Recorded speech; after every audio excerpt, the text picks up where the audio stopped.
Dnes sa budeme rozprávať o resveratrole. Čo je vlastne resveratrol? Resveratrol je najviac známy ako tá špeciálna látka, ktorá sa nachádza v červenom víne a má veľa blahodárnych účinkov na náš organizmus.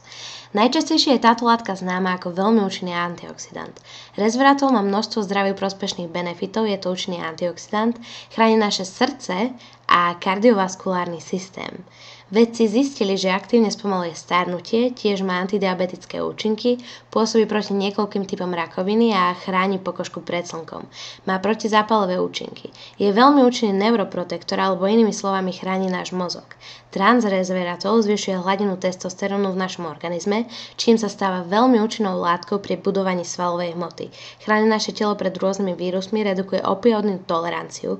Pozrieme sa na resveratrol ako na antioxidant. Naše telo potrebuje kyslík na metabolizmus, no vedľajším produktom metabolizmu kyslíka sú voľné radikály. Voľné radikály môžu napadnúť tkanivo a tiež aj DNA.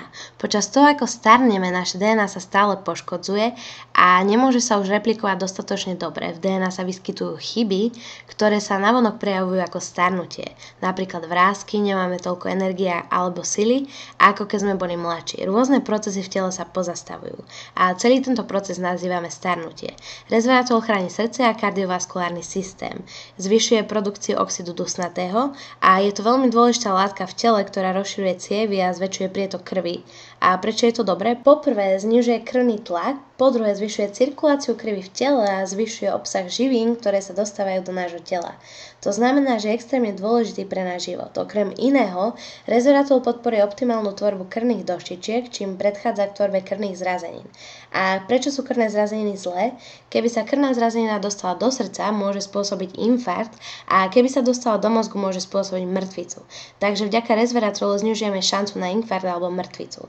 Resveratrol spomaluje starnutie. Doteraz sme sa o ňom rozprávali ako účinnom antioxidantne, no tiež aktivuje skupinu proteínov, ktoré sa nedávno objavili, tzv. Sirtuiny. Sirtuiny boli dôkladne študované doktorom Davidom Sinclairom a jeho farmaceutickou spoločnosťou, ktorá sa snaží vyvinúť produkt, ktorý zastaví starnutie. A čo robia sirtuiny? Zastavujú gény, ktorých aktiváciou sa spúšťa starnutie. Keď sú tieto gény spustené, spôsobujú starnutie. A sirtuiny zablokujú aktiváciu týchto génov. Je to ako reťazová reakcia. Sirtuiny zabraňujú aktivácii týchto génov starnutia. Resveratrol aktivuje sirtuiny, takže môžu zabraňovať starnutiu. Keď resveratrol aktivuje sirtuiny, výsledok je spomaľovať starnutia.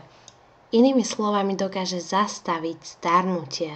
Rakovina. Pozrime sa na laboratórny výskum s myšami, ktoré mali rakovinový nádor. Resveratrol bol aplikovaný na ich pokožku a ak užívali resveratrol orálne, nezabránil rakovine, takže bolo dôležité, aby bol resveratrol aplikovaný povrchovo. Nie som si istá, či žalúdočná kyselina alebo nejaké zažívacie enzymy rozložili aktívnu schopnosť resveratrolu bojovať proti rakovine, alebo bolo potrebné dávkovať vo vyšších koncentráciách v kontakte s rakovinovými bunkami. Tento výskum bol bližšie demonstrovaný v štúdii o rakovine pľúc, kedy sa resveratrol strekával do telovej dutiny myši. Vtedy zabránil rakovine pľúc, avšak v ďalšej štúdii, keď bol resveratrol užívaný orálne, tak nezabránil rakovine pľúc. No pri priamom kontakte bol veľmi účinný. Je to veľmi účinné antidiabetikum. Resveratrol znižuje hladinu cukru v krvi, zvlášť po jedle, k tomu znižuje výskyt symptómov, ktoré sú pre diabetikov veľmi časté, ako napríklad polydipsia, čo je pocit neustáleho smedu, človek je neustále smedný, alebo polyfézia, čo je pocit neustáleho hľadu, alebo človek je vždy hladný.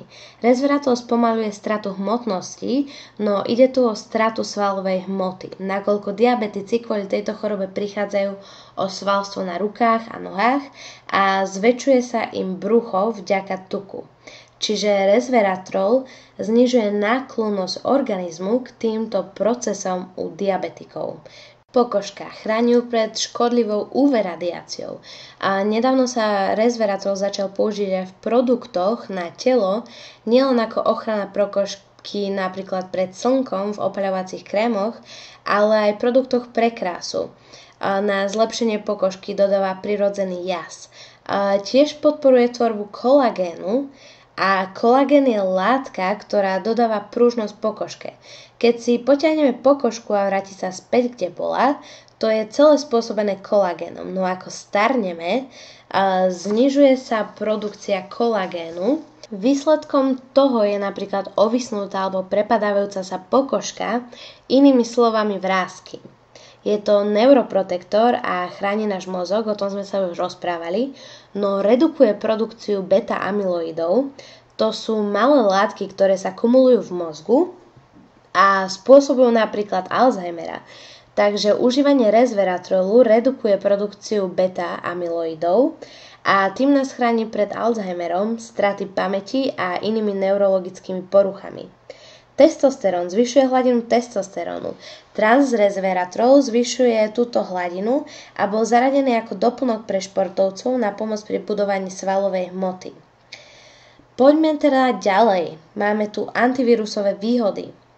Bez iritácie alebo toxinov na pokožke, keď je resveratrol aplikovaný na herpesové ochorenie, či už na genitália alebo orálny herpes, doslova zastaví duplikáciu vírusových buniek.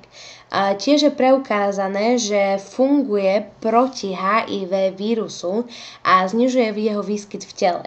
Tiež zastavuje chrípku, kiahne a iné vírusové ochorenia. A ďalej sa poďme rozprávať o redukcii opioidnej tolerancie. Toto je celkom zaujímavá implikácia, keď je resveratrol vstreknutý do miechy a vtedy subjekt redukuje opioidnú toleranciu. Opioidy sú napríklad heroín, morfín, sú to látky, ktoré pôsobia na opioidné receptory v mozgu a spôsobujú pocit potešenia. Vtedy sa vylučuje dopamín. Po dlhšom vystavení týmto drogám tolerancia sa pozastaví a prídu vedľajšie účinky, ako je bolesť, ktorá je naozaj veľmi neznesiteľná. Keď je resveratrol vstreknutý do miechy, zniží sa táto tolerancia. No a tuto máme.